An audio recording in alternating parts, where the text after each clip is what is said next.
Down there is Burnham Thorpe, and in case you left it any doubt, yes, it's the birthplace of Norfolk's favourite son.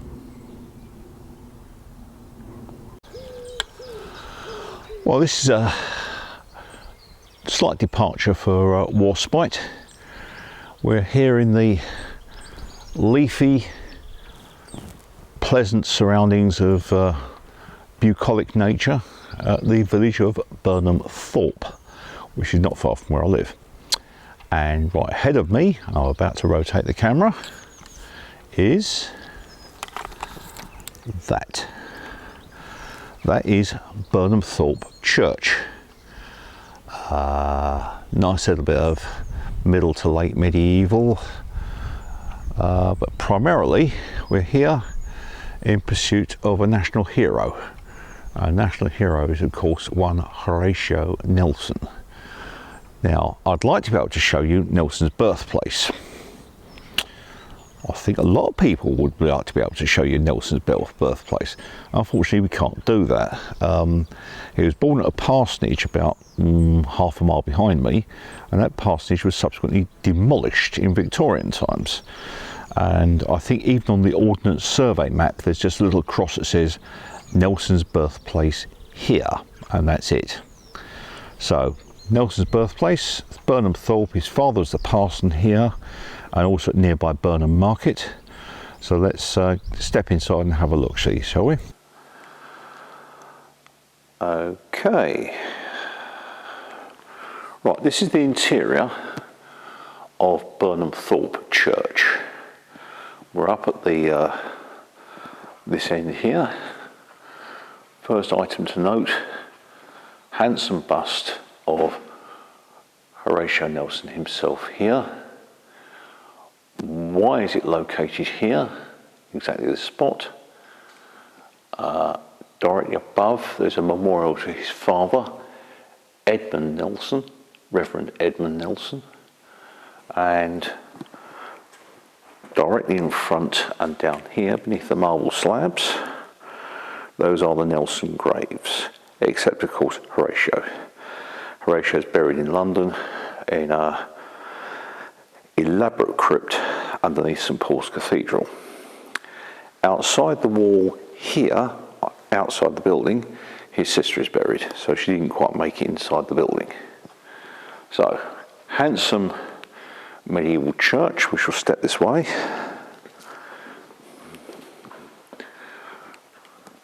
Lovely aisles either side here and here, nave in the middle.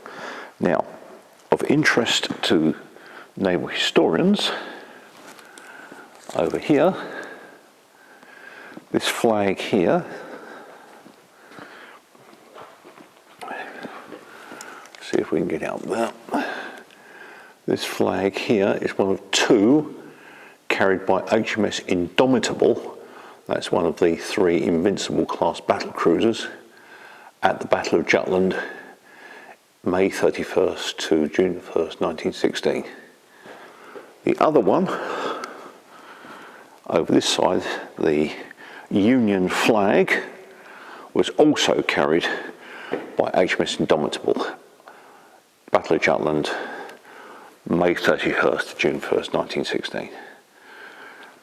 Come this way, either side of the Great West Tower, you should be able to see up there an enormous white ensign hanging down from the roof. I'll try to get a better angle on it. This pair are taken from HMS Nelson, which of course was named after him, and this pair of flags was gifted to the church on the 150th anniversary of the Battle of Trafalgar, which of course is where Nelson was eventually mortally wounded and killed.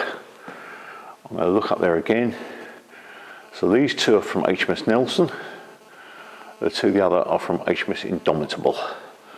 So strong naval connection. Big information board here about Nelson, Norfolk and his connection to the Navy. He was a 13-year-old boy when he enlisted in the Navy, I think possibly to get away from this area. as you go around Norfolk, you'll visit places and you'll hear the story, oh yes, this is where Nelson learned to sail. Yes, this is where Nelson learned to sail. I've been told that story in nearby Burnham over Eastaith, and also at one of the Norfolk Broads, which is not far from the school in Norwich where he went to school. Both stories are absolute tosh. Nelson never learned to sail while he was a civilian. He enlisted in the Navy in age of 13. He was subsequently a ship's boy and then a coxswain, and it was during his coxswain period that he would have been undergoing his sailing experience. So if anyone ever tells you this is where Nelson learned to sail in Norfolk, just tell them that Warspite says you're talking round things. So his family were connected to the Sucklings and also to the Walpoles. They weren't short of a bob or two, but I think a lot of people seem to think that Nelson's period was like Swallows and Amazons. He was allowed to muck about in boats. And there's no way that a middle-class 13-year-old would have been allowed out on a boat on his own. This is not when Nelson learned to sail. Another piece of Nelson memorabilia. This is one of the ship's badges from HMS Nelson. That is the World War II battleship, which you can't really see under that glare. 9 16-inch guns. And this again was gifted along with the ensigns above me on the 150th anniversary of the Battle of Trafalgar. And down here, further Nelson memorabilia, postcards, etc. So they don't overdo it, but a certain recognition that he's from here.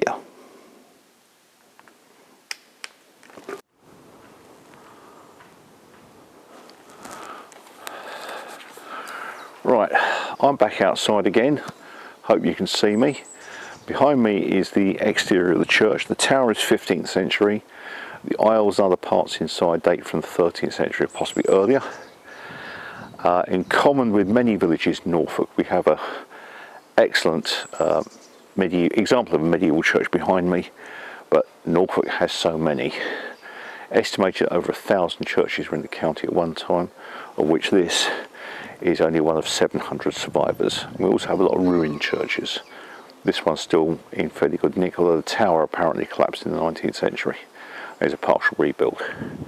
So, Burnham Thorpe. Let's see if we can find his pub.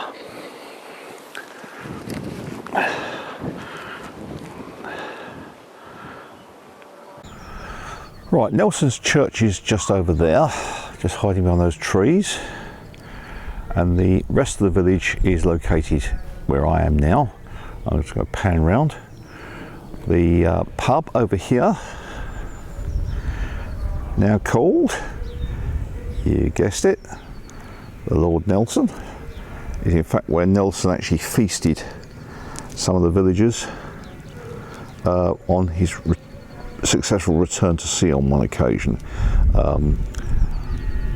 Large feast was held in this area, and the building opposite over there, called Nelson, strangely, is actually a branch of the National Museum of the Royal Navy. So we'll just go have a quick look in there. So again, a lot of commemoration of Nelson in this area. It's he is the local hero, as it were. Again, Lord Nelson there. Right, this is a branch of the National Museum of the Royal Navy. This little building is known as Nelson's Map, and inside we've got a map of this area and displays featuring his life. There's also a very noisy soundtrack in there, so when I step in there I'm going to be drowned out by that. So here we go.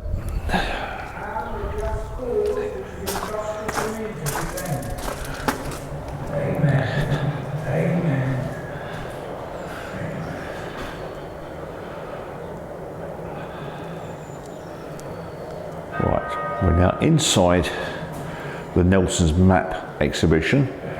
That's his England Expects signal, turned into signal flags. In addition to Nelson's column in London, we also have another Nelson column commemorating his victories, and this one's actually at Great Yarmouth. I've been to this, and that's still there. It's now hidden in an industrial estate. I was born on the 29th day of September 1759. As I said, we're going to have to fight with the voiceover here. In the county of Norfolk. But these are all properties that he was involved in, including Holcombe Hall there. And I have a family connection to Holcombe Hall because my 6 and 7 great-grandfathers manufactured the bricks.